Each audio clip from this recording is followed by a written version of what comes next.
not about washing the dirt on your skin, but a certain purification on a deeper level happens. In line with your ears, here, at that point you put little cold water. Once your cellular structure is charged with energy, it will remain youthful for a very, very long time.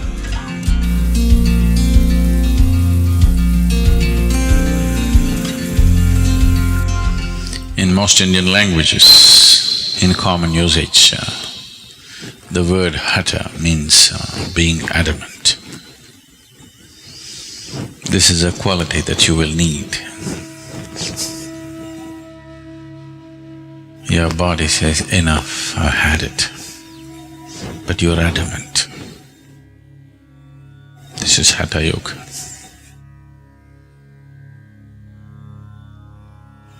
Your mind says, I give up, I can't do this anymore. But you are adamant, you simply do it. So Hatha Yoga is about creating a body which will not be a hurdle in one's life. It will become a stepping stone, but not a hurdle, not a roadblock in one's progress of blossoming into his ultimate possibility.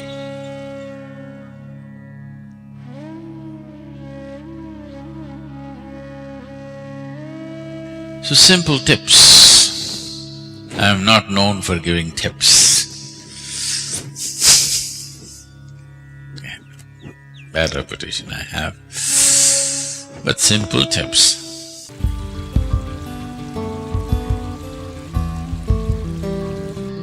In the yogic culture, a shower, there was no shower. Bath always meant dip in the river. They always went to the river, dipped, come out and do it. If you do this, your muscles will be good. So, an alternate way of doing it is, usually in our homes, the pail that we use to pour water is this big. At least it has 4 liters of water. If you do this, the whole body, that's it, always… I'm not going to insist on this for the ladies, your hairstyles and everything, but always a bath means the first pail of water is on your head, always. Putting cold water on your body will shift the heat into your brain very rapidly, it should not happen. So this is why those who don't want to wet their hair, at least should take a little bit of cold water and put it… there's a point here, in line with your ears, here. At that point, you put little cold water, immediately you will see a certain cooling happens in the head region. After that, you can have bath with just the body. But otherwise, you always… the first pail of water is over your head, not on your body. So what you do is, you fill the bucket and that's the best way to do it in the morning. The body should be immersed in water, that you're trying to create a simulated dip in the river, okay? At the same time, the whole body should be… at least the skin should be covered in water at the same time, not like this, like this, If you pour water, the whole body… the body should think you're taking it for a dip. So, if you pour like this, there is a certain coolness in the system and muscles become very flexible.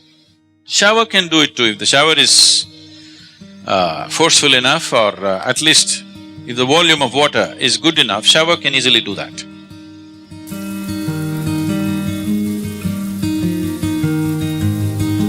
It's always best that we use water which is little cooler than the room temperature.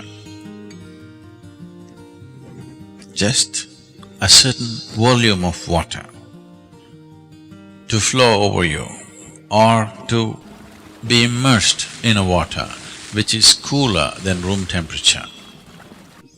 Because if this happens, one thing that happens on the surface is the cells, the epithelial cells will contract. When they contract, they open up all the pores. the pores between the cells will open up. The cells themselves have pores. We don't want that to open. That will open if you put it in warm water. If you dip your body in a hot water tub, the cells will open up and take in water. That is not always a good thing to do. You put the body in cold water, the cells will contract, the in-between spaces will open, and that's important for practicing yoga. Because we want the cellular structure of the body to be charged with a different dimension of energy. If the cells contracts and allow space and then you practice your yoga, then the cellular structure in the body is charged. Why one person seems to be far more alive than the other is essentially because of this. And once your cellular structure is charged with energy, it will remain youthful for a very, very long time.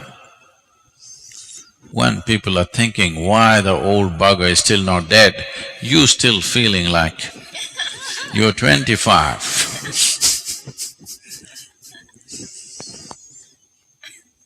Hatha yoga is a way to frustrate the world also.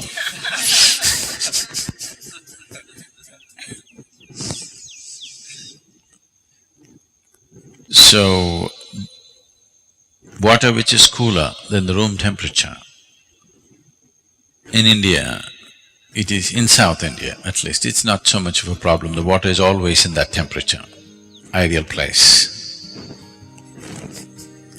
But if you're in a colder country, if you're in a temperate climate, the water may be too cold. That is not good.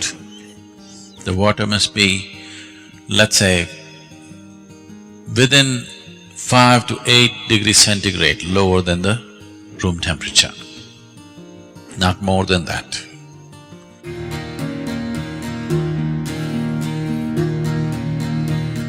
So if you have a tendency to catch cold initially, first couple of weeks, you put a spoon of eucalyptus oil in the water, cold water, and pour it over you. You will see your cold will go away, not because of the eucalyptus oil, just because of the cold water.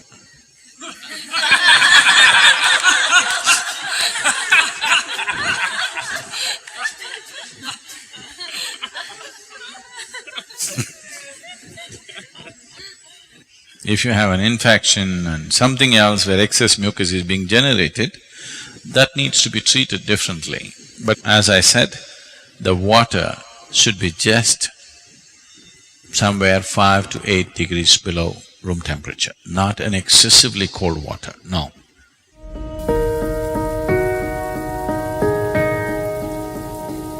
If there's any kind of interaction, any kind of mingling and mixing of whatever kind, if you're in a crowd for too long, when you go home, first thing is shower. You must do this. If it takes 3, 4, 5 showers in a day, it doesn't matter. For a sadhaka, it's good to shower many times a day. You shouldn't overdo it. But there were times when I used to shower minimum 5 to 7 times a day. Now it's come down to maybe 2 definitely, sometimes 3. 2 is a must for you. More is good. Any kind of physical contact happens with somebody, a period of more than, let's say, 6 minutes, if you're even holding somebody's hand, before you do yoga, it's best that you have a shower. This is not a cleansing thing. We are not trying to clean the body, that's not the point. It's not because somebody is impure, you're trying to clean your body. Yoga is a way of organizing your energies into an individual. So if any kind of transaction happen too much, if I come and sit in a program, I'm not even physically touching anybody, if I sit in a program for 2-3 hours, first thing is shower. Because just the interaction creates a certain amount of the integrity of your energy becomes little loose. So at any time, First thing when you go home, shower. Shower need not mean soap, shampoo, this, that. A bucket full of water, boom. Just water flowing over, it purifies. How does water purify without washing and scrubbing? Not like that. You know, in nuclear reactors, they're using certain metals, particularly metals like titanium and even platinum and few other things.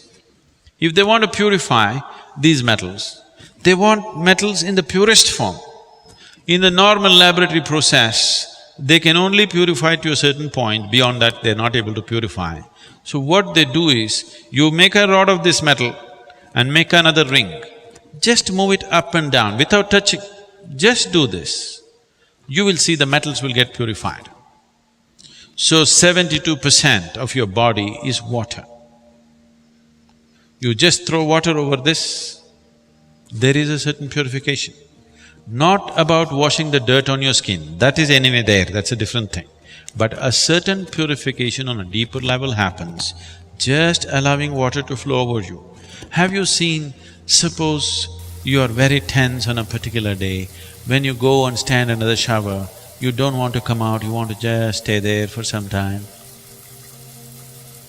Those 3 minutes or 5 minutes in the shower hasn't solved any problem in your life, but when you come out, it looks like it's gone. You're like born fresh. Have you noticed this? You feel it's all gone because all that's happening is, this is largely 2/3 of it is water. If just water flows on this, certain things will change.